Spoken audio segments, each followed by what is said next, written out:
자, 그 다음에 151페이지에 그것도 장글씨 판례들이 많아요. 그래서 손해배상 책임과 관련한 문제에서는 판례들이 시험에 잘 등장합니다. 알으세요? 판례를 많이 읽어봐야 돼. 그래서 전부 다 중갱이의 과실 책임을 인정한 판례들이다. 그 점을 생각하면서 읽어주는 게 좋아요. 1번에 보면 잔금 지급일의 거래계약서를 다시 작성하는 그런 상황이 있게 되면은 중개대상물의 권리관계를 과거에 확인해가 설명한 적이 있었지만은 다시 한번 확인해 보거나 적어도 의뢰인에게 이를 확인해 본 후에 잔금을 지급하라고 주의를 환기시킬 의무는 있다 이런 소리잖아. 그러니까 그동안에 권리관계 변동이 있었을 수도 있다 없다? 있다라는 겁니다. 이런 주의를 환기시키는 의무를 이행하지 않은 것이 바로 무슨 행위다? 과실행위다라는 소리다. 그 다음에 2번 판례 봐봐요. 자, 읽어봅니다. 아파트가 완공되기 전이어서 소유자가 누구인지에 대한 분쟁이 발생할 가능성이 큰 상태에서 중개를 하고 있다라는 거야. 그렇다면 개업공인중개사로서는 공사계약서나 도급계약서의 제시를 요구하거나 재건축추진위원회에 문의하여 이 권리를 양도하는 의뢰인이 과연 위 아파트의 분양 예정자가 맞는지 아니면 다른 분양 예정자가 있는지 여부를 조사 확인할 의무가 개업공인중개사에게 있다라는 겁니다. 그래서 만약에 분양 예정자가 양도 의뢰인이 아닌 사실을 개업공인중개사가 알았다면은 의뢰인에게 이를 고지함으로써 교환계약을 체결할 것인지 말 것인지 여부를 심사숙고할 기회는 주도록 해야 된다라는 소리야. 이런 행위를 행하지 않으면 그게 바로 무슨 행위다?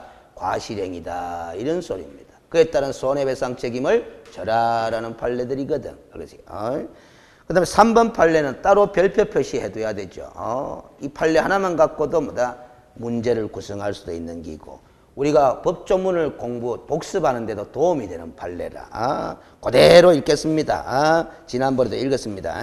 개업공인중개사는 다가구 주택의 일부에 관한 다가구 주택은 다세대 주택하고 다른 거죠. 단독주택입니다. 그래서 임대차 계약을 중개하면서 임차 의뢰인이 임대차 계약이 종료된 후에 보증금을 제대로 반환받을 수 있는지에 판단하는 데 필요한 그 다가구 주택의 권리관계 등에 관한 자료를 제공해야 되는 것이 개업공인중개사의 중개 업무의 내용이다. 그리고 임차 의뢰인에게 부동산 등기부상에 표시된 중개대상물의 권리관계 등을 확인 설명하는 데 그쳐서는 아니 되고 임대의뢰인에게 다가구 주택 내에 이미 거주해 살고 있는 다른 임차인의 임대차 계약 내역 중 개인정보 부분을 제외하고 보증금, 임대차의 시기와 종기 등에 관한 부분의 그 다음 읽기 전에 등기부상의 권리관계 등을 확인 설명하는 데 그쳐서는 아니 되고 하는 말을 했잖아. 그 말은 등기되지 않은 권리관계도 확인 설명을 해야 한다. 해야 된다. 그 가장 대표적인 게 임차권 관계 아니겠나 이 말이야. 알겠어요? 그러면 그 등기되지 않은 임차권 관계이기 때문에 공부를 통해서 확인할 수 없는 거잖아. 그렇죠? 그럼 현장 답사를 통해서 확인한다고 제대로 확인이 안 될 수도 있는 거잖아. 그래서 임대 의뢰인에게 뭐를 요구할 수 있는 거다. 자료를 요구하여 이를 확인한 다음에 임차 의뢰인에 설명하고 자료를 제시하여야 한다. 아까 저 뒤에서 중개대상물의 자료조사 요구서 하는 양식 봤죠? 그런 식으로 제출받아가 그걸 다시 보여줘야 된다라는 거야. 임차 의뢰인에게. 알겠어요? 요렇게 제출받았습니다. 라고. 알겠습니까? 그리고 우리 시행규칙 16조 하는 건 필요 없고 서식하는 이 서식이 바로 확인설명서 서식이야.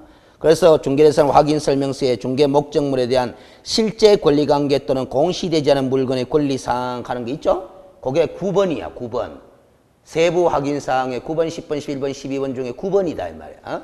9번 안에다가 그 내용을 기재하여 교발 의무가 있고 만일 임대의뢰인이 다른 세입자의 보증금, 시기와 종기 등에 관한 자료 요구에 뭐한 경우에는 불응한 경우에는 그 불응한 사실을 확인설명서에 어디에 대상 물건의 상태에 관한 자료 요구 사항란이 있었죠? 거기에다가 기재해야 할 의무가 있다라는 소리야.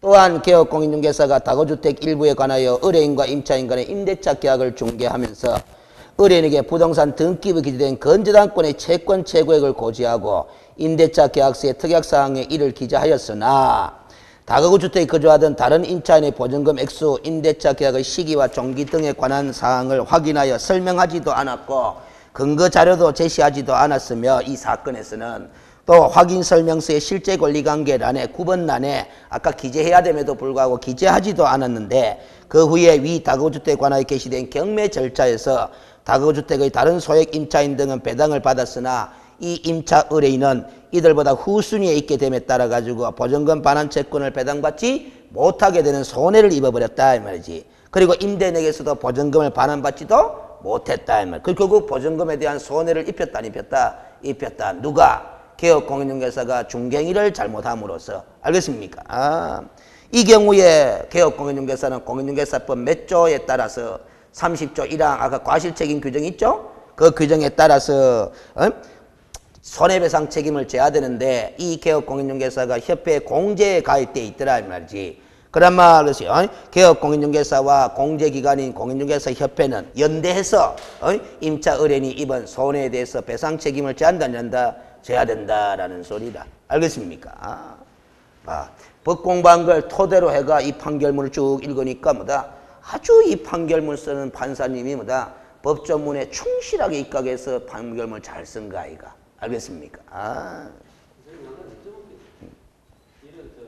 인체 등기부상에 표시되지 않은 현재 다른 임차인에 대한 여러 가지 계약 관계 이걸 설명하는 것이 시점이 보통 잔금 지급하기 바로 전에 설명을 하지 않나요? 그거는 아저씨. 계약금을 지급하기 전에 이런 내용을 얘기 안 한 거죠. 그래서 우리가 이런 게 있는 게 아저씨. 이가 계약 체결 단계 때 아저씨. 그 권리관계를 다 계약 체결 전에 설명을 다 하는데 아저씨. 아까도 이야기 나왔잖아. 우리가 실무에서 계약금 지불하고 중도금 지불하고 잔금 지불하잖아요. 그러면 요 사이에 텀이 생기잖아. 이 텀에 따라서 권리의 변동이 있을 수도 있다 없다? 있을 수 있다 이 말이지. 그 변동이 있을 수도 있음을 고지를 해야 된다 이 말. 그래가 의뢰인이 잔금 지급 전에 다시 한번 뭐다? 권리관계를 확인토록 심사숙고할 기회는 줘야 되는 거야. 알겠습니까? 근데 그 정도까지만 하면 되는데 알겠어요. 개업공인중개사가 이 계약 체결 전에도 설명 다 했는데 그 변동 내용을 중도금 지급 전에 또 개업공인 또 설명하고 잔금 지급 전에 개업공인중개사 또 설명하고 그렇게까지 하지는 않아도 되지만은 알겠어요. 의뢰인에게 그런 상황이 변동 상황이 생길 수도 있음을 고지를 해가 심사숙고한 다음에 중도금 지급, 잔금 지급하도록 뭐다 확인을 시킬 정도만 하면 되는데 실무로 가면은 의뢰인들이 제대로 한다 안 한다? 안 하잖아. 그러니까 개업공인중개사가 법적으로는 하지 않아도 되지만 환기시키는 정도의 이야기만 하면 되지만은 다 일일이 확인해 주는 게 좋다 안 좋다? 좋은 거지 뭐 사고 안 터지도록. 알겠습니까? 그러니까 우리가 자꾸 혼동을 하면 안 되는 것이 법적으로는 어느 선까지 하면 되는 건데 실무에서는 뭐다? 그 선을 넘어서서 하는 것이 더욱더 뭐 바람직하다 하는 이 관점을 인식해야 된다 이 말이에요. 알겠습니까? 이때 다시 확인해 주면 더 좋은 거지. 보통 계약공인중개사들이 그런 약간 맨 끝에 설명하는 경우가 많더라고요. 그 앞에 설명 잘 안 하고 마지막 잔금 치렀을 쯤에 그걸 갖다 공개해서 애매하게 사람이 느끼는 거 많았어. 그러면 설명했는데 그 잔금 지급 전에 설명했는데 그걸 미리 알았더라면 거래계약 체결했을 거다 안 했을 거다? 안 했을 거다. 그러면 개업공인중개사의 뭐다? 책임이에요. 무슨 소리인지 알겠어요? 우리가 법적으로는 봐봐요. 법적인 의무를 먼저 이행하고 그 다음에 법적인 의무를 넘어서는 행위는 그때그때 상황에 따라서 뭐다? 자기의 판단에 따라서 일을 하면 되는 거예요. 최소한 우선적으로 해야 될 건 법적 의무를 먼저 이행하는 거예요. 그러면 거래계약 체결 전에 뭐 해야 된다? 법에서는 확인 설명을 하라 돼 있잖아. 그렇죠? 권리관계를. 그럼 이때도 설명하고 그 다음에 이때도 또 설명해 줘야 되는 거예요. 근데 이때 설명했다 안 했다? 안 하고 이때 설명했잖아. 그럼으로써 의뢰인이 손해를 입었다면 손해배상 책임 져야 된다? 져야 되는 거예요. 알겠습니까? 그래서 시험 출제위원들이 확인 설명 행위는 언제 전에 하여야 한다? 중개가 완성되기 전에 하여야 한다 하는 걸 물어본단 말이에요. 아까 법조문도 봐봐요. 몇 페이지? 137페이지에 그런 게 중요한 포인트들이라고. 137페이지에 개업공인중개사는 중개를 의뢰받은 경우는 뭐 되기 전에? 중개가 완성되기 전에 하는 거다 이 말이에요. 그런 거 물어보는 거야. 알겠어요? 그래서 시험 지문에 유치하게 이렇게 낸 적도 있어요. 확인 설명을 거래계약 체결 이후에 하여도 된다, 무방하다 이런 식으로 지문을 낸 적이 있어. O다 X다. X가 되는 기다 이 말이야. 알겠습니까?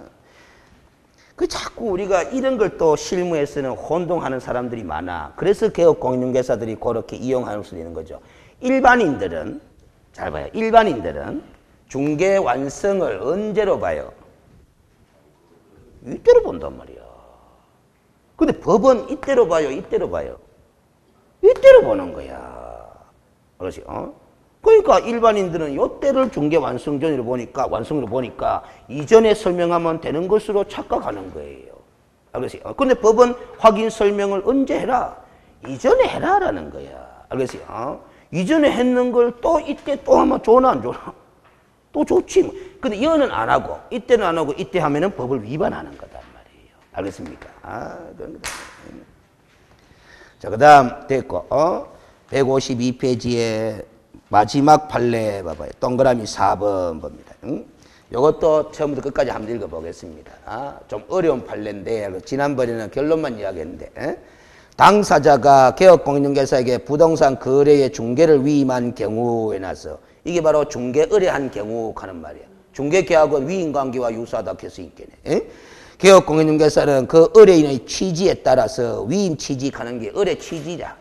의뢰 취지에 따라 권리관계를 조사 확인할 의무가 있고 그 주의 의무를 위반할 경우 그로 인한 손해배상 책임을 부담하게 되지만 법이 그리 돼 있죠?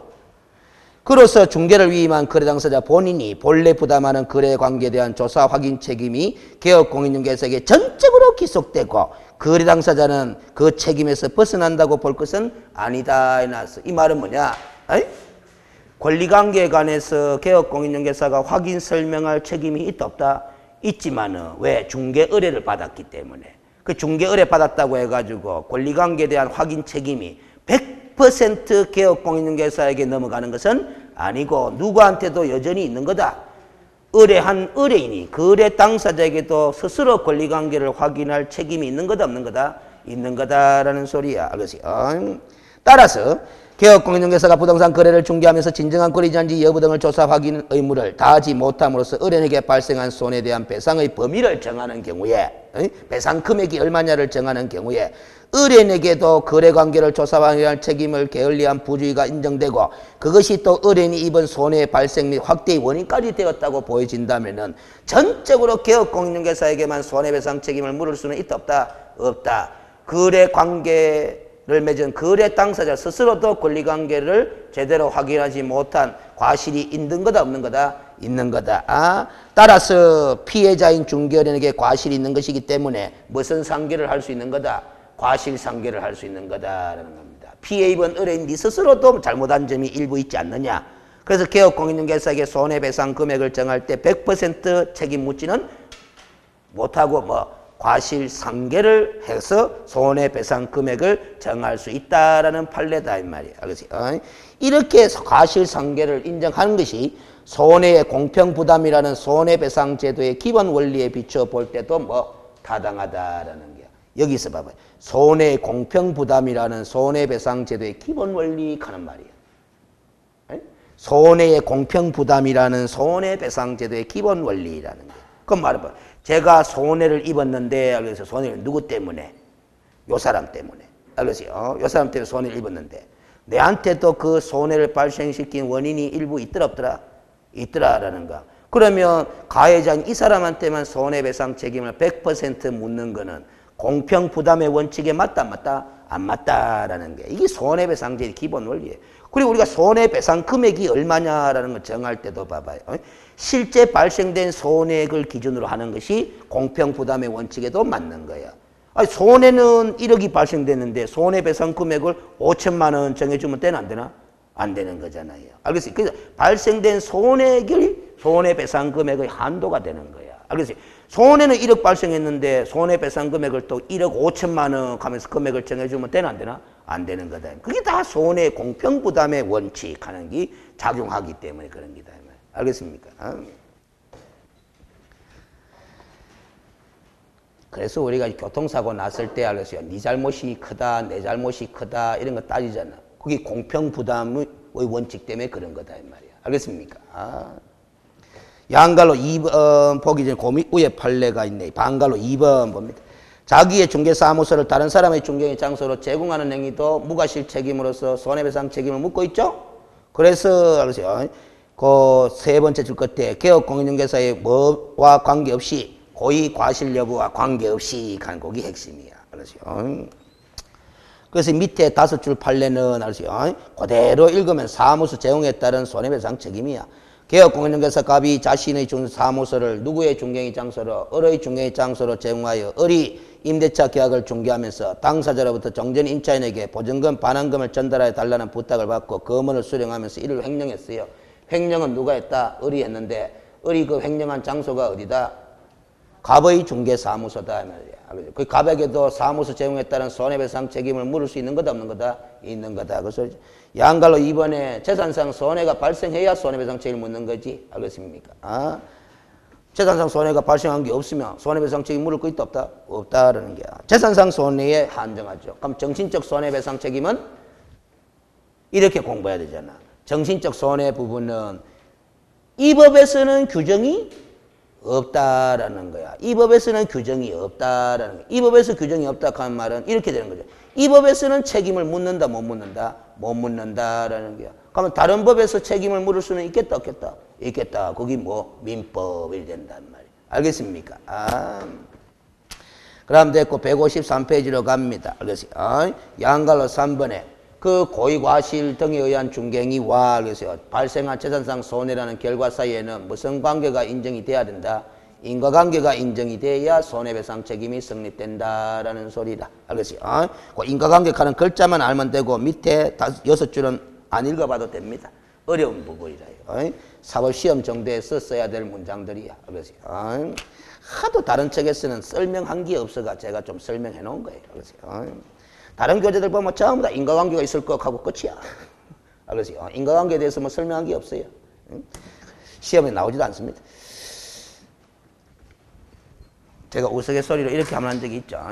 손해배상 책임의 성립 요건 하면은 뭐다? 첫째 뭐 고의 또는 과실에 의한 중개행위가 있어야 된다 없앤다? 있어야 된다. 아니면 뭐다? 사무소 제공이라는 행위가 있어야 된다 없앤다? 있어야 된다. 둘째 뭐 재산상 손해라는 게 발생해야 된다? 해야 된다. 셋째 알겠어요. 1과 2 사이에는 뭐 인과관계가 성립돼야 된다 이 소리다. 알겠습니까? 이 세 가지 중에 한 가지라도 충족이 안 되면 책임 묻는다 안 묻는다? 못 묻는다라는 소리다. 알겠어요? 그 우스갯소리가 뭐냐? 이게 잘못 아닙니까? 잘못이죠. 이게 뭐다? 손해라는 뭐다? 결과잖아요. 그래서 이 결과를 발생시킨 잘못한 행위를 한 사람은 손해배상 책임 져야 한다 안 한다? 져야 돼. 근데 내가 잘못했어. 잘못했는데 이게 발생됐다 안 됐다? 안 됐다. 책임 묻는다 안 묻는다? 안 묻죠? 알겠어요? 다행이다 이런 소리. 잘못은 했는데. 잘못을 했는데 책임질 게 없다. 다행이죠. 근데 반대로 아무도 잘못한 게 없어. 잘못한 사람이 없어. 그런데 손해를 입었어. 누군가가. 손해배상 책임 물을 사람 있나 없나? 없어요. 그럼 그 손해 입은 사람 있지? 그럼 뭐고? 불행이라는 거예요. 불행. 무슨 소리인지 알겠어요? 그런 게단 말이에요. 아무도 잘못한 게 없는데 손해를 입었어. 알겠어요? 불행이다. 그런데 우리 사회가 알겠어요? 그때는 책임 묻는다 못 묻는다? 법적으로 못 묻죠? 그런데 우리 사회가 그런 경우에도 책임을 물어야 될 상황이 있을 필요가 있다 없다? 있더라 해서 무과실 책임이 등장하는 거야. 무과실 책임이. 아무도 잘못한 점이 없는데, 잘못한 놈이 없는데, 무과실인데도 뭐다? 책임을 물어야 될 경우들이 생기더라, 안 생기더라? 생기더라라는 소리입니다. 알겠습니까? 그 가장 대표적으로 그 사회 공동의 책임을 묻는 거죠. 그런 게. 그래서 뭐다? 전에 이야기했던 것이 예를 들면 뭐 화학단지 같은 거 있잖아. 여수화학단지. 알겠어요? 그 주변에 사는 마을에 주민들이 계속 끌고 이래. 알겠어요? 피부병 난다 이 말이야. 알겠어요? 그런데 거기서 내뿜는 공해 물질 있죠. 거기 그 피부병을 일으키게 된 원인이다 하는 게 입증이 되더라 안 되더라? 안 되더라라는 게야. 안 되더라라는 게야. 그러니까 그 공해 물질을 배출하는 그 화학단지 내의 업체에다가 손해배상 책임 묻는다 못 묻는다? 못 묻는 거예요.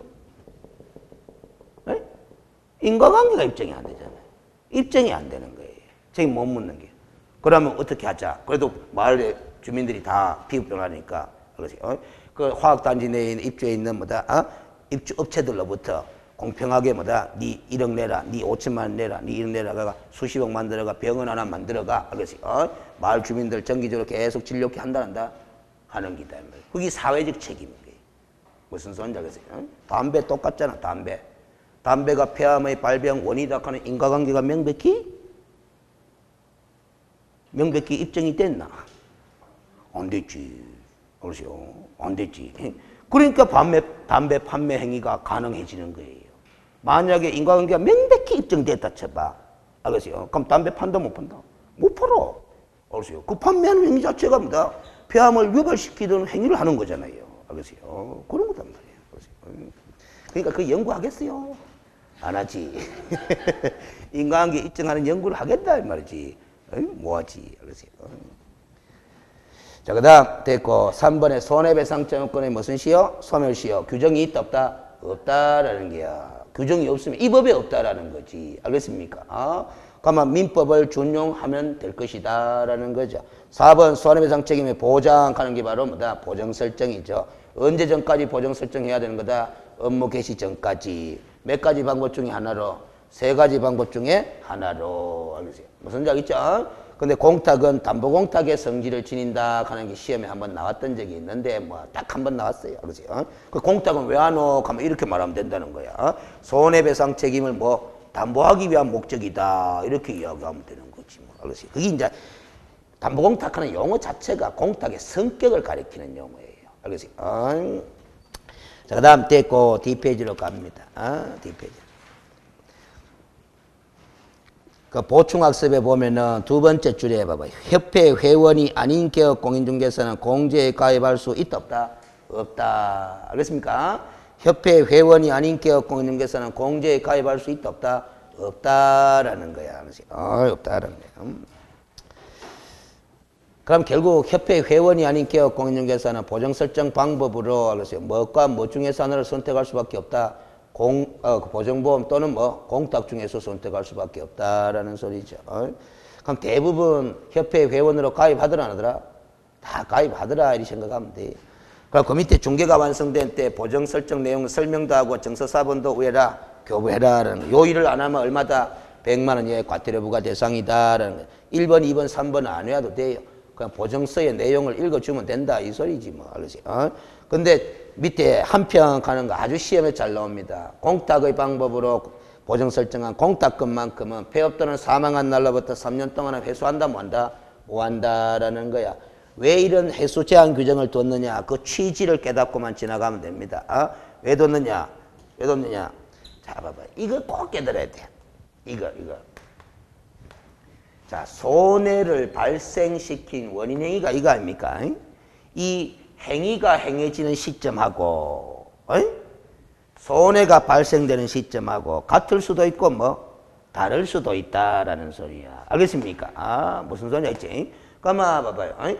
공탁을 하고 업무를 수행하는데 알겠어요. 이 개업공인중개사가 폐업 또는 사망했다고 해가 이제 중개업 안 하니까 담보 목적으로 설정해놓은 공탁금을 찾아가 버리면은 폐업 또는 사망한 이후에 뭐가 발생해 볼 수 있다?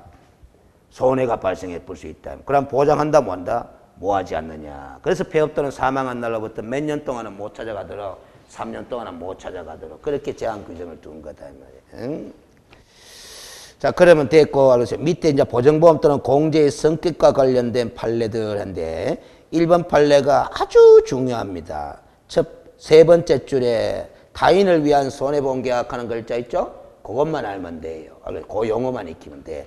공제계약이나 보증보험 계약은 무슨 계약에 해당하는 거다? 타인을 위한 손해보험 계약이다라는 거야. 타인을 위한 손해보험 계약. 여기서 말하는 타인은 이렇게 받아들이면 쉽죠. 어린이다. 이렇게 생각하면 되지. 그 다음 2번 봐봐요. 두 번째 줄에 보증보험적 성격을 가진 제도 있났죠? 그러면 이제 공제가 보증보험적 성격을 가진 제도래. 그러면 공제계약도 타인을 위한 손해보험 계약이다. 이 소리거든. 알겠습니까? 그러면 결국 타인을 위한 손해보험 계약이기 때문에 공제도 마찬가지로. 밑에 읽어봐요. 가입자인 개업공인중개사가 고의로 인한 사고의 경우까지도 공제금을 지급하도록 공제약관에 규정이 되어 있거든. 고의로 보험 공제 사고를 발생시킨 경우에도 공제금 지급하도록 되어 있다라는 거야. 이 내용은 우리 상법 659조 하고 어긋난다고 보지 말아라라는 거야. 상법 659조가 어떻게 되어 있는데 보험사고가 보험계약자 또는 피보험자나 보험수익자의 고의 또는 중대한 과실로 인하여 생긴 때는 보험자는 보험금액을 지급할 책임이 있다 없다? 없다라는 거야. 그래서 이게 상법 659조가 고려되어 있는데 공제약관에 가입자인 개업공인중개사의 고의로 인한 사고의 경우에도 공제금이라는 보험금을 지급하도록 돼 있다라는 거지. 언뜻법만 659조하고는 안 맞아 떨어지잖아. 안 맞아 떨어져도 그렇게 생각하지 말아라라는 게. 왜냐? 이 공제계약, 보증보험계약은 무슨 손해보험계약이다? 타인을 위한 손해보험계약이다. 그래서 상법 659조의 취지에 어긋난다고 볼 수는 없다라는 거야. 알겠습니까? 이걸 시험 문제 물을 때는 이내는 거죠. 공제기관인 협회는 가입자인 개업공인중개사가 고의로 발생시킨 재산상 손해에 대해서도 공제금을 지급하여야 한다. 이렇게 하면 오다 했다. 요리 되는 거야. 알겠지? 무슨 소리인지 알겠죠? 일반적인 보험은 고의로 발생한 보험사고에서는 보험금 줘요, 안 줘요? 안 주잖아. 알겠어요? 근데 이거는 뭐다? 타인을 위한 손해보험계약이라서 주도록 돼 있다라는 소리다. 알겠습니까? 그러면 됐고, 155페이지에 3번 판례는, 알겠어요? 3번 판례는 길게 돼 있죠? 길게 돼 있는데 필요 없어. 뭐만 알면 된다. 요것만 알면 돼. 요거. 손해 입은 의뢰인이 이제 개업공인중개사가 가입해놓은 공제기관을 가가지고 공제금 지급 청구한다, 한다라는 겁니다. 그 지급 청구권, 알겠어요? 의뢰인이 공제금 지급 청구권을 행사하는데 이 권리의 소멸시효는 몇 년이 된다?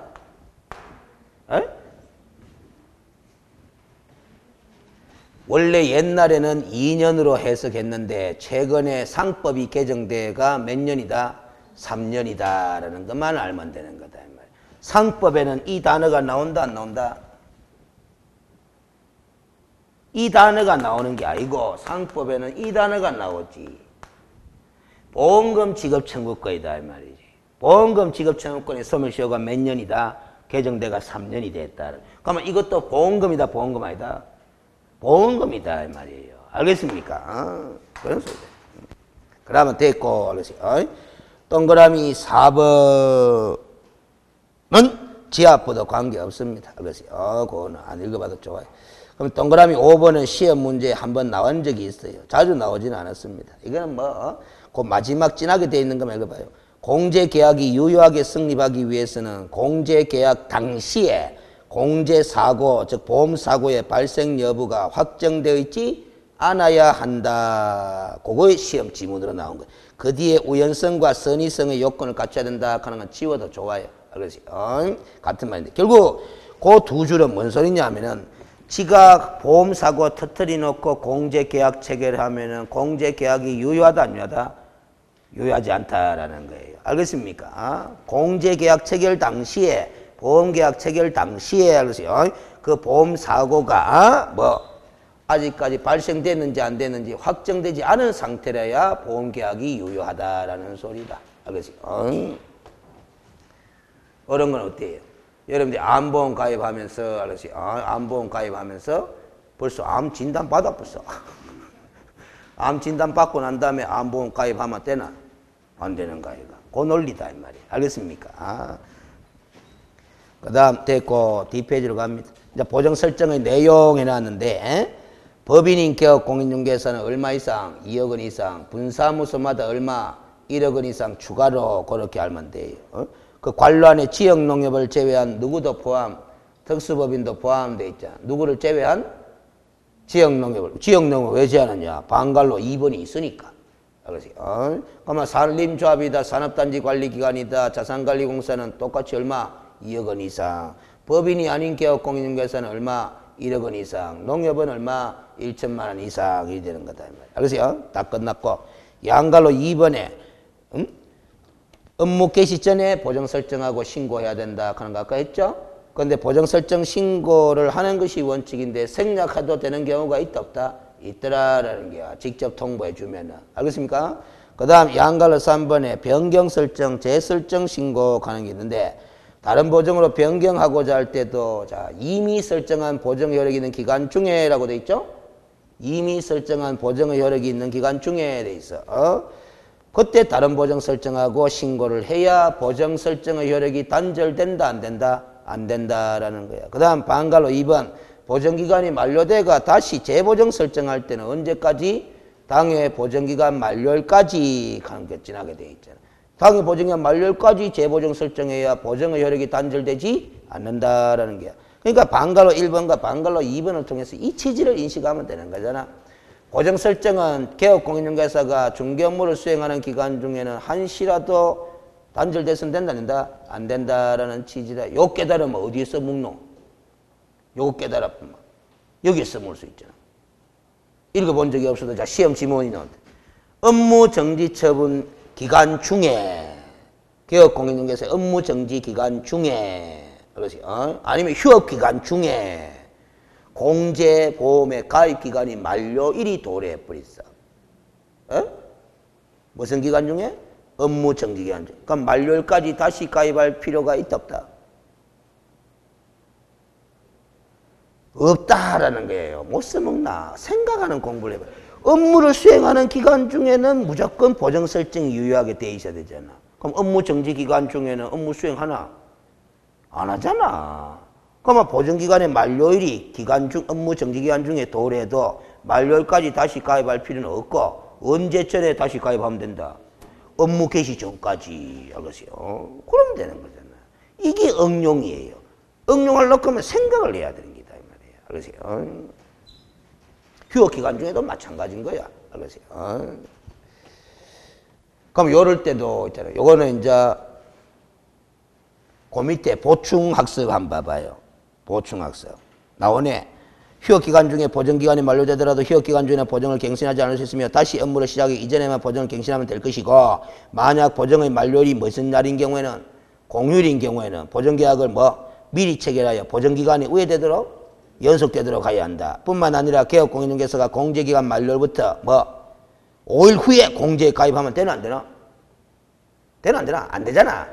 그런데 5일 후에 가입했으나 공제기관 측에서 공제기간을 뭐하여? 소급하여 공제계약을 체결한 사건이 터졌어. 에? 그러면 객관적으로는 어쨌든 5일 동안은 공제에 가입돼 있었나 안 돼 있었나? 안 돼 있었잖아. 근데 서류상으로는 뭐고? 연속되나 안 되나? 서류상은 연속되지. 누구 덕택에? 공제기관 덕택에. 그러나 객관적으로 5일 동안 공제 가입돼 있었나 안 돼 있었나? 안 돼 있었잖아. 이런 사건이 터졌는데 보정기관에서 보정기간을 소급해 주었다고 하더라도 업무보정 미설정 5일 동안 미설정에 대한 행정처분의 효력은 상실된다 안 된다? 안 된다라는 거예요. 정당한 행정처분이다 이 소리야. 알겠습니까?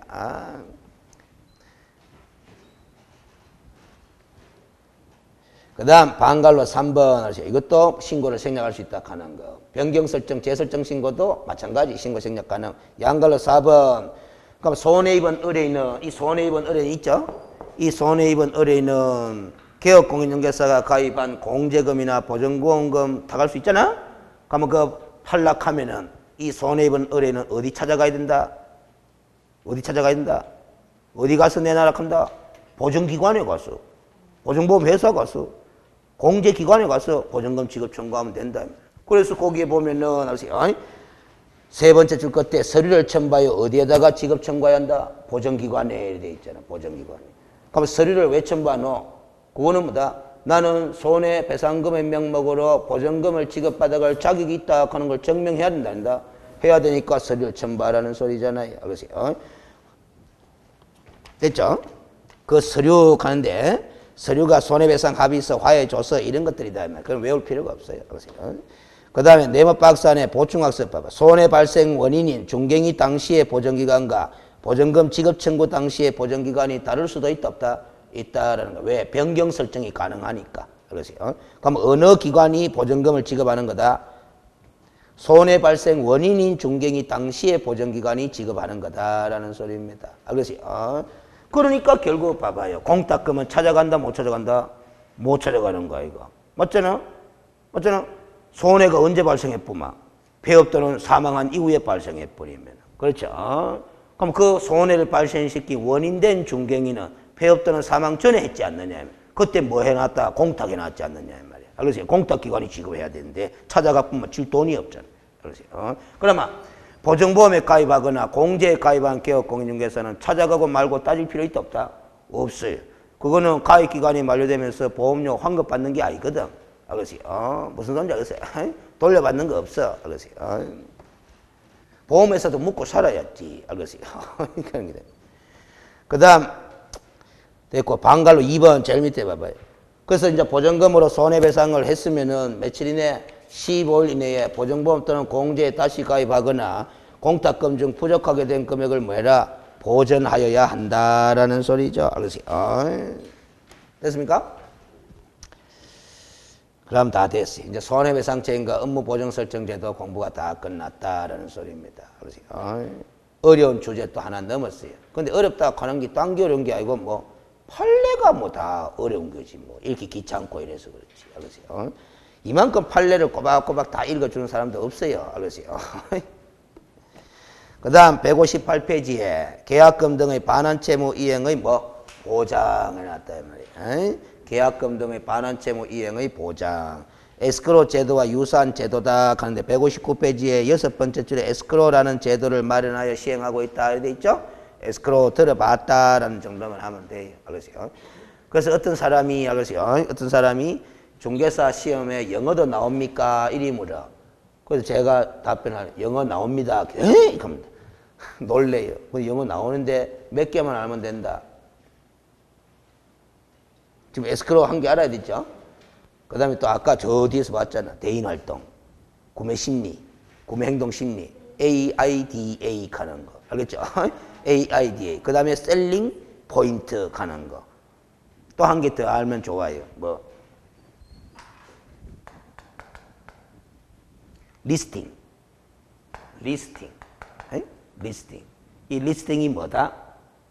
아까 중개계약 했죠? 중개계약을 뭐라 그런다? 리스팅이다. 그렇게 이야기를 한다. 알겠습니까? 아, 무슨 소리인지 알죠?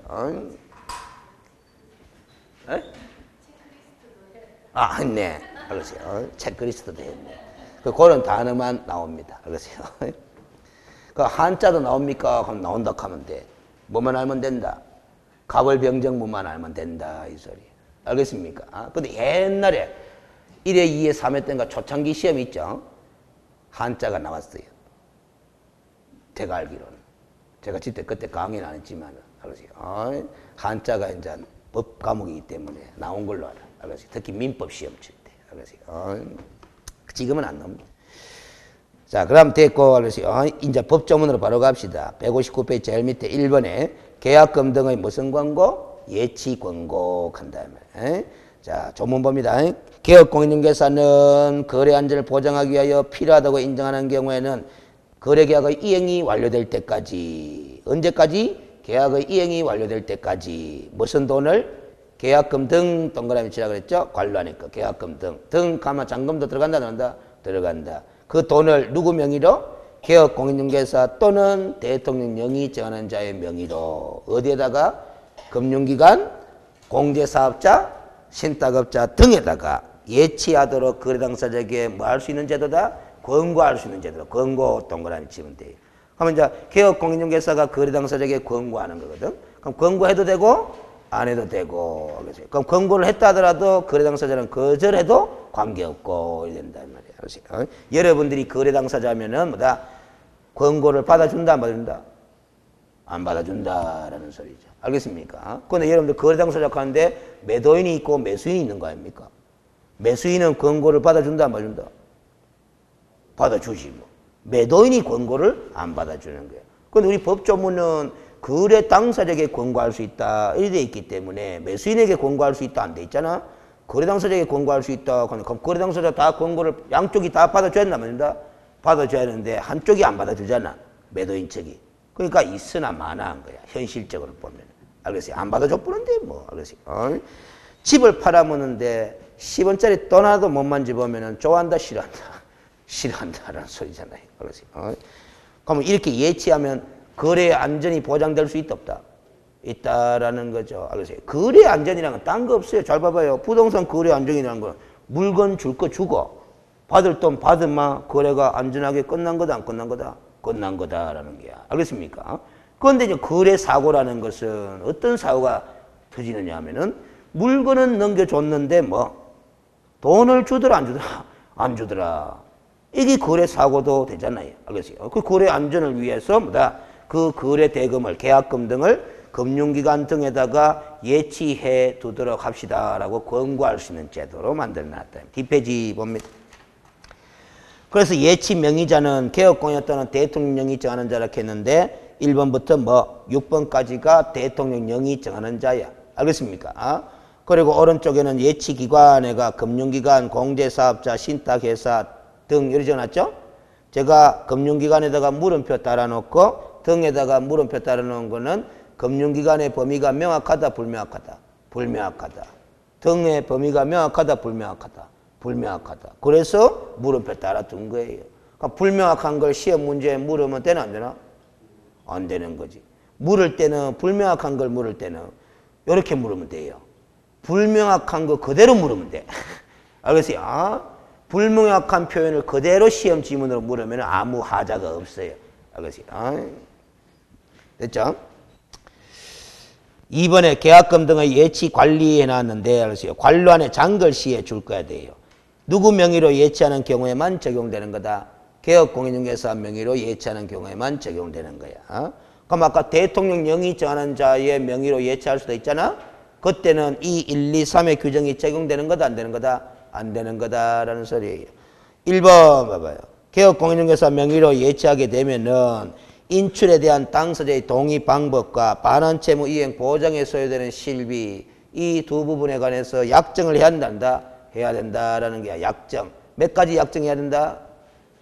2가지. 뭐 다른 교재 보면 3가지 가기도 해요. 왜 3가지고 가면 그 밖에 거래 안전을 위하여 필요한 사항도 약정해야 될 거 아이가 하면서 3가지 이렇게. 근데 그건 시험 출제거리가 못 되는 거고.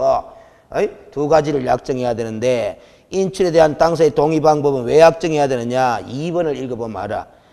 개업공인중개사 명의로 금융기관 등에 예치하는 경우 개업공인중개사는 자기 소유의 예치금과는 뭐 해야 된다? 분리해서 관리를 해야 되고 그 예치된 계약금은 인출하려고 하면 누구의 동의가 있어야 된다? 당사자의 동의가 있어야 되는데 그 동의 방법에 대해서 미리 뭐 해놔라?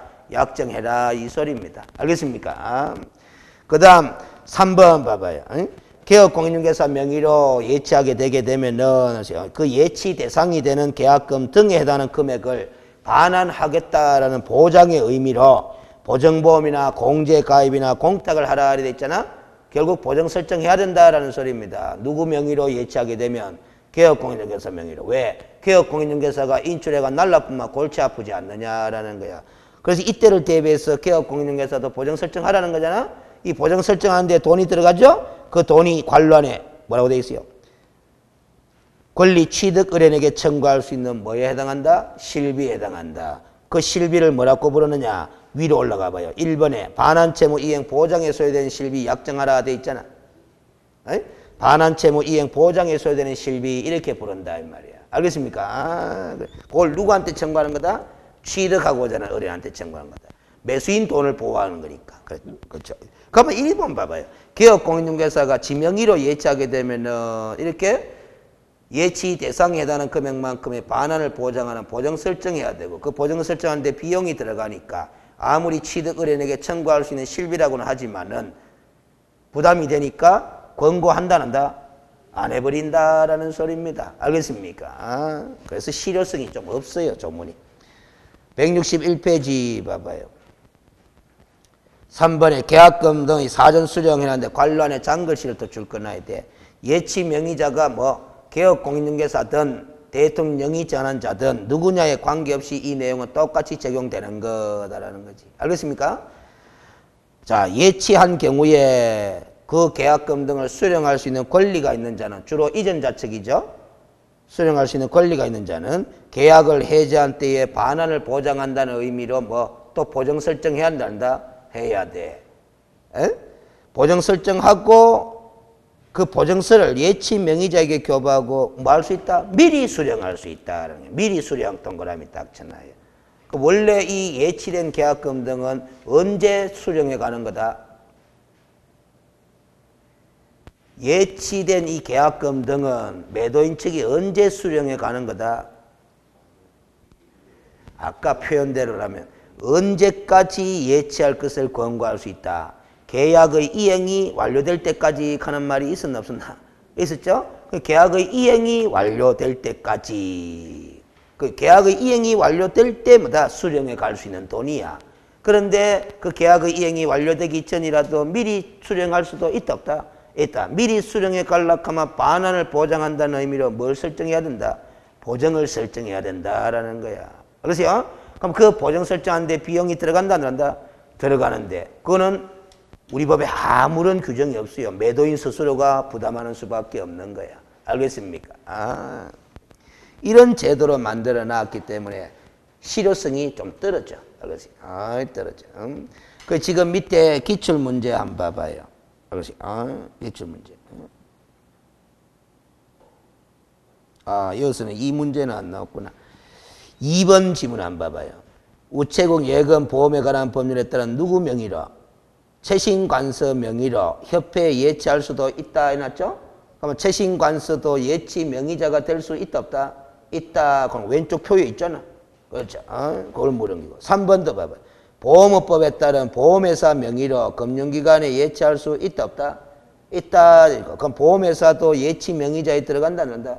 들어간다. 자, 그런데 여기서 봐봐요. 이 출제위원 하시는 분이 여러분들은 공부를 왜 합니까? 그냥 채신관서 이렇게 공부하잖아. 보험회사 이렇게 공부하잖아. 근데 시험 지문을 낼 때 어떻게 했어요? 채신관서 앞에 법 이름 적어주나 안 적어주나? 적어주잖아. 보험회사 앞에 또 법 이름도 적어주잖아. 출제위원들이. 이런 근거법을 갖다가 제시해주지 않으면은 이의신청 들어올 가능성이 생긴다 안 생긴다? 생기기 때문에 그런 거예요. 그래서 아까 금융기관 물음표 있었지? 예치기관에 금융기관 물음표 있었잖아? 그럼 그 금융기관 앞에 무슨 법에 따른 하는 말이 있나? 없으니까 이 금융기관의 범위가 불명확한 거예요. 알겠어요? 그래서 저 밑에 160페이지 제일 밑에 각조 한번 봐봐. 46번. 읽고 지어도 됩니다. 160페이지 제일 밑에. 예치기관인 금융기관과 등의 범위가 명확하지 않다. 예를 들어 금융산업의 구조 개선에 관한 법률이라는 게 있는데 그 제2조 1호에 따른 금융기관에는 채신관서가 포함되지 않아요. 그렇죠? 않음에도 불구하고 17회 공인중개사 자격시험에서는 채신관서도 금융기관이다 해가지고 예치기관에 포함될 수 있다라고 O로 출제했는데 이는 출제 근거가 명확하다 불명확하다? 불명확하다. 따라서 금융기관의 범위를 특정할 수 있도록 무슨 법에 따른 금융기관 이런 식으로 근거법령을 정확하게 제시할 필요가 있다 이 소리입니다. 법을 개정해야 되는 거야. 알겠습니까? 17회 기출 문제는 출제 잘못한 거예요. 알겠습니까? 161페이지로 갑니다. 여기도 보면 문제 5번 지문 봐봐. 계약금 등의 예치는 언제까지로 한다 돼 있어? 거래계약의 이행이 완료될 때까지로 한다 안 돼 있나? 그럼 그때 뭐다? 까지가 예치니까 그때 되면 매도인은 수령할 수 있는 거다 없는 거다? 있는 거다. 미리 수령하려고 하면 보정 설정해라 이 소리죠. 22절에 중개보수와 실비 되어 있습니다. 실비. D페이지로 갑니다. 지금 D페이지에 알겠어요. 한 10대 쭉 먼저 소개해놨지. 공부 다 했는 거래요. 알겠어요. 읽어주도 안 해놓고 공부 다 했는 거다 하면 더 시기질 내지 말고 봐봐요. 알겠어요. 중개 보수의 개념이 인식돼야 된다. 중개 보수라 하면 뭐를 중개 보수로 한다?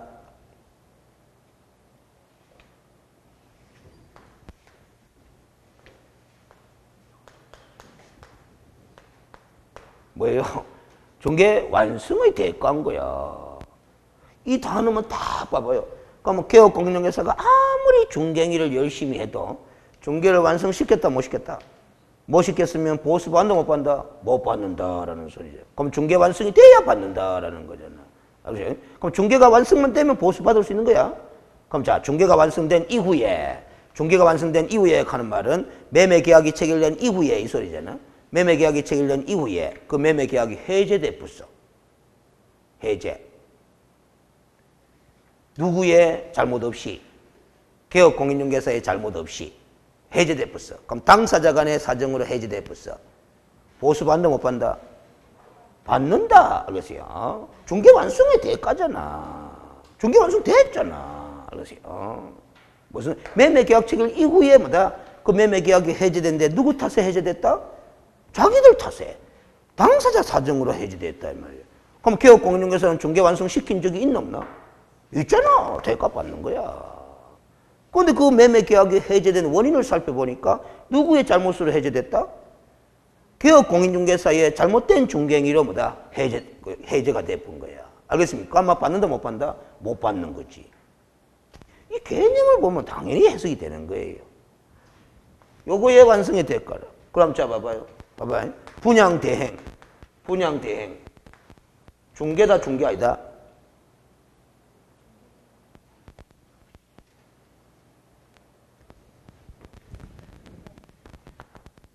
이사업체, 도배업체, 용역의 알선, 중개다 중개 아니다?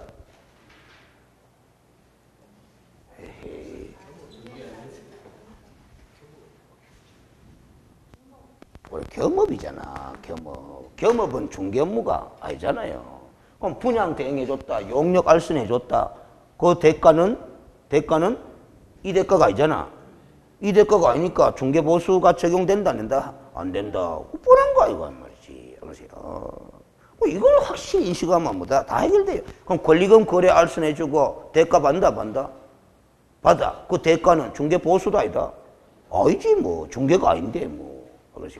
그런 거잖아요. 그럼 권리금 알선의 대가에는 공인중개사법상 중개 보수에 관한 규정을 적용하지 않는다. 이게 되는 거야. 이것만 인식하면 되는 거야. 이게 흔들려버리면 안 되는 거야. 그렇죠. 그러면 이런 겸업 업무 수행해주고 받는 대가는 우리 공인중개사법에 규정이 있다 없다? 없어. 다른 법에도 규정이 있더라 없더라? 있을 수도 있고 없을 수도 있잖아. 안 찾아봐서 모르니까. 그럼 있다면은 그걸 따르면 되고 우리 공인중개사법에는 없잖아. 공부해 본 결과. 그럼 다른 법에 규정이 있다면 그 규정을 따를 것이나 다른 어떤 법에도 규정이 없다면 뭐? 근대민법의 3대 지도 원리 뭐? 사적 자치의 원리 아이가. 사적 자치 원리. 그렇죠? 그럼 당사자 간에 합의된 보수를 받으면 된다 안 된다? 된다라는 게 전혀 규제 대상이 아니다. 대한민국 어느 법에서도 뭐다? 여기까지만 보수 받아라, 대가 받아라 하는 규정이 있더라 없더라? 없더라라는 게요. 그건 뭐고? 사적 자치의 영역인 거예요. 당사자 합의된 보수 받으면 된다. 이 외울 게 없다. 이 20줄 적어놔도. 그러지. 응? 그러면 저는 강사료를 갖다가 뭐다? 봤잖아? 맞죠? 강사료 개념이 뭐예요? 강의의 대가지 뭐. 강의의 대가라. 합격의 대가가 아니단 말이지. 그래서 여러분들 합격 못 시킨다고 해가 제가 이때까지 받았던 강사료 개내야 되는 거 아니라고. 무슨 소리인지 알겠어요? 그럼 여러분들이 합격을 하면은 왜 돼요? 그 성공 사례를 해야 되는 게 내한테. 그러니까 무슨 소리인지 알겠어요? 그 강사료를 주는 게 아니다 말이에요, 여러분들이. 그러니까 우리가 변호사분들이 뭐다? 이 수임료 하는 게 있잖아. 사건 수임료. 이건 크다 적다. 적다 하잖아요. 그렇지? 그 대신에 뭐가 있더라? 성공보수라는 게 있더라라는 거잖아요. 알겠습니까? 성공보수. 이게 이거보다 더 크더라 안 크더라? 더 크더라라는 거잖아. 그러세요. 현실적으로 다 그런 건 아니겠지만, 그러세요. 근데 우리나라의 전통적인 이제 중개 시장으로 와봐요. 조선시대 때, 일제시대 때, 그러세요. 60년대 초반, 70년대 초반, 이런 한번 봐봐요. 우리 중개 업무에 대해서도 뭐가 있었다? 성공보수가 있었는 거야. 성공보수가. 중개, 소개비 있겠죠, 그때는? 복비 있겠죠? 소개비, 복비 말고 뭐가 있었다? 성공보수가 있었던 거야. 근데 그때는 성공보수가 소개비보다 배보다 배꼽이 큰 현상인 거야. 그래서 안 되겠다 해서 법을 만들면서 부동산 중개법을 1983년도 만들면서 무슨 규정을 둬가 중개 수수료를 했고 지금 보수하지만은 고수에 관한 규정을 둬가지고 법정 보수 한도를 초과해서 받아라 받지 말아라 그게. 그게 성공보수가 됐든 사례비가 됐든 수고비가 됐든 어떤 명목으로든 법정 보수 한도를 초과해서 받으면 된다 안 된다라는 규정을 두고 있는 거예요. 알겠어요? 그러면 우리가 법정 보수 한도를 초과해서 받지 마라 하는 공인중개사법에는 있잖아. 변호사법에 있겠어요? 없어요. 그러세요. 무슨 소리인지 알겠어요? 이런 식으로 비교해가 공부를 해가 우리 공인중개사법에 무슨 규정을 폐지하자. 중개보수에 관한 규정을 폐지하고 삭제하고 그러세요. 중개보수는 자율적으로 합의에 의해서 자율적으로 받을 수 있도록 하자라고 주장할 때 근거를 대야 될까 이가. 왜 우리 공인중개사법만 그런 규정을 두고 있노? 변호사법에는 그런 거 없지 않느냐? 또 세무사법에도 그런 거 있느냐 없느냐? 조사해가 왜 다른 자격증은 다 없는데 우리 공인중개사 자격증만 그 보수에 관한 규제 조항이 있느냐? 이런 식으로 근거를 제시하면서 주장을 해야 합니다. 그렇지, 귀를 열고 들어보는 거 아닙니까? 알겠어요? 그런 근거 제시 없이 자꾸 중개보수 규정 폐지하자 하면 국민들이 저것끼리 또 돈 벌어 몰라 하는구나, 이거. 무슨 근거를 제시하면, 그럴 수도 있겠네, 이렇게 하던데. 됐죠? 자, 중개보수 규정을 보러 갑니다. 누구로부터 소정의 보수를 받는다? 중개의뢰인으로부터. 다만 개업공인중개사의 고의 또는 과실로 인하여 의뢰인 간의 거래인과 오해에 붙다 무효, 취소 또는 해제된 경우에는 그러하지 아니하다. 그러하지 아니하다는 받는다 못 받는다? 못 받는다. 아까 설명 다 해버렸잖아. 요거 설명하면서. 알겠습니까? 그래서 양갈로 1번에 의미 법적 성격해가 제가 적었잖아요. 중갱이 완성에 대한 저는 이렇게만 딱 했는데 반대급부적인 성격을 지니는 하잖아. 반대급부적인 성격 하는 글자는 요 대가가 중개보수인데 그 성격이 이 대가 중개보수의 성격이 반대급부적인 성격을 지니는 거다 이 말이지. 무슨 행위의 반대급부? 중개행위의 반대급부. 알겠습니까? 그럼 대법원 판례에 따르면 이 개업공인중개사는 상법상 상인이기 때문에 의뢰인으로부터 보수 지급 약정을 명확히 받지 않았다 하더라도 이 중개 완성의 대가로 보수를 받을 수 있다 없다? 있다라는 판례다 이 말이지. 상법상 상인이기 때문에 보수 지급 약정 없이도 받을 수 있다라는 거지. 알겠습니까? 그 다음 됐고 163페이지로 가면 양갈로 2번에 중개보수 청구권의 발생과 행사 해놨습니다. 알겠어요? 발생과 행사. 요거는 들어가지 않겠습니다. 그런데 한마디만 하겠습니다. 오늘은 마무리 짓는데. 이것만 다 깨닫고 다음 주에 곧 시작하면 돼. 그러세요. 뭐냐면은 중개보수 청구권 가잖아. 중개보수 청구권 가잖아. 이 권리의 성격 따져보자라는 게 성격. 권리의 성격. 채권이다, 물권이다. 채권이다라는 거죠. 성격이 채권적 성질을 지니는 권리다 이 말이지. 물권적 성질을 지니는 권리가 아니라. 알겠습니까?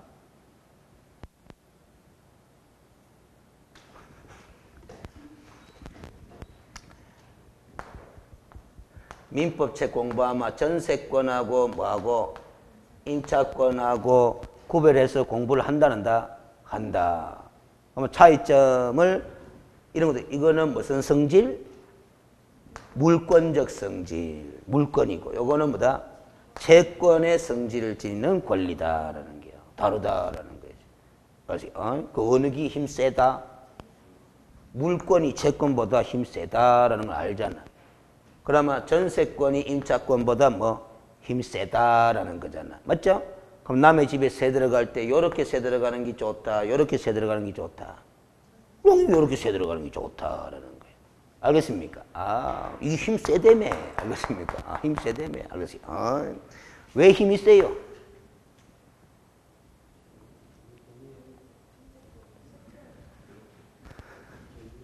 경매권.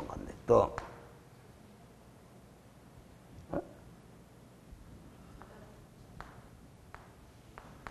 전전세 가능하나 불가능하나? 가능하죠. 전세권의 양도 자유롭나 안 자유롭나? 자유롭잖아. 이런 거 자유롭나? 임차권 양도하려고 하면 누구의 동의 받아야 되나? 임대인의 동의를 받아야 되는 거잖아요. 동의 받을 필요 있나? 없죠. 그게 힘 센 거야. 이런 거 내용을 들다 보니까네. 효력하면서 뭐다 공부하잖아. 전세권은 효력하면서 공부하잖아. 효력 내용을 읽어보니까 야, 힘 세네 이리 되는 거예요. 임차권은 효력하면서 공부하잖아. 그 비교해보니까 효력을 비교해보니까 어느 게 힘 세노? 전세권이 세네라는 거야. 그래서 무슨 소리인지 알죠? 이것만 갖고도 이게 힘세다 하는 거 바로 티나버리는 게 이게 물권이고 이거는 채권이니까 요거는 뭐다 세상 사람 모든 사람한테 주장할 수 있는 힘이 있고 요거는 누구한테만 주장할 수 있고 임대인한테만 주장할 수 있는 힘이죠. 그게 채권이죠. 특정인에게만 주장할 수 있는 권리가 채권이잖아. 알겠지?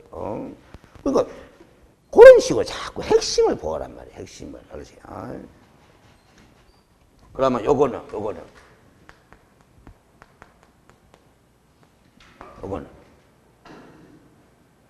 미등기 전세는 여기가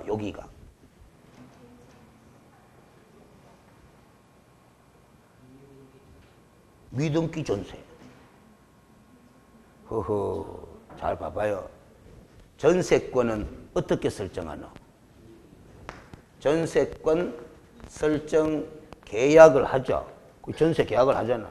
이 계약 체결했다고 전세권이 설정되나? 뭐까지 해야 되노? 등기까지 해야 되잖아. 법률행위잖아, 여기. 여기 법률행위잖아, 계약이. 법률행위에 의한 물권 변동은 뭐, 등기가 발생한다, 돼 있잖아. 그럼 이건 등기했나? 그럼 뭐고, 이게지.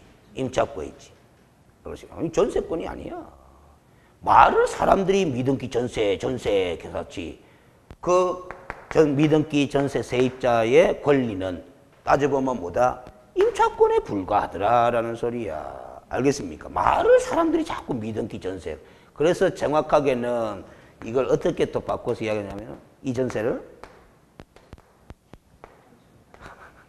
채권적 전세 가기도 한다 이 말이야. 알겠습니까? 이 채권인데 뭐 임차권. 알겠지? 그럼 왜 이런 말을 쓰느냐? 전세를 쓰느냐? 뭐를 지급 안 하기 때문에. 월세를 지급 안 하기 때문에 미등기 전세 간 거야. 알겠습니까? 무슨 소리인지 알죠? 보증금만 지급한 거야. 그 보증금이 바로 뭐고? 전세금이거든. 월세를 준다 안 준다? 안 준다. 근데 등기했다 안 했다? 안 했다. 그게 바로 미등기 전세 아닙니까? 월세 안 주는 거. 알겠습니까? 자, 그 정도. 한 개 더 된다. 이게 채권이고, 그렇지. 요거 꼭 알아야 돼. 왜요?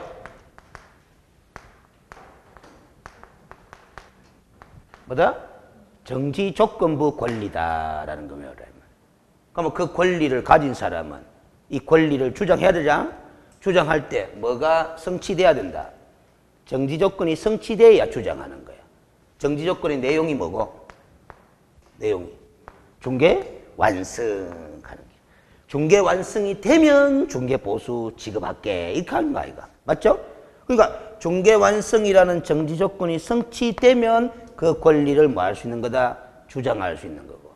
그러면 중개 완성이 되기 전에는 권리는 존재하는데 주장을 한다 뭐 한다? 뭐 한다라는 거예요. 알겠습니까? 권리는 존재하는데 그 권리를 주장한다 뭐 한다? 뭐 한다. 뭐가 성취되지 않았기 때문에. 정지 조건이 성취되지 않았기 때문에. 알겠어요? 정지 조건부 권리는 정지 조건이 성취되기 전에도 그 권리는 성립은 하고 그래서 존재는 하지만은 정지 조건이 성취되기 전에는 그 권리를 행사한다 뭔다? 뭐 한다. 이렇게 이해를 하고 있어야 된다. 알겠습니까? 그래서 우리가 아까 첫 시간에 중개계약 체결 때 중개보수청구권이 성립해. 성립이 되는데 정지 조건부로 성립하는 거야. 그래서 언제 가서 행사한다? 거래계약 체결 시에 보수청구권을 행사하게 되는 거야. 알겠습니까? 성립은 언제? 중개계약 체결 시에. 알겠어요? 그러니까 중개보수청구권의 성립 근거는 뭐다? 성립 근거는 중개계약이야. 그러면 행사 근거는 뭐다? 중개 완성이야. 알겠습니까? 그러니까 성립 근거는 무슨 계약? 중개계약. 행사 근거는 뭐? 중개 완성 가든지 거래계약 체결 가든지 그렇게 이야기하면 된다. 알겠어요? 자, 오늘은 여기까지 하겠습니다. 알겠어요? 오늘은 저 뒤에 실무편을 갖다가 뭐다? 전체 아웃라인을 좀 설명하는 바람에 1시간 거의 흘러가 버렸어요. 알겠어요? 그래도 뭔가 윤곽이 전체가 빈다 안 빈다? 빈다 이 말이지. 그 법조문 하나하나가 알겠어요? 그 실무 전체 흐름 과정에서 어떻게 연결이 되는지 그것도 감이 조금은 없을 거다 이 말이야. 자, 마치겠습니다.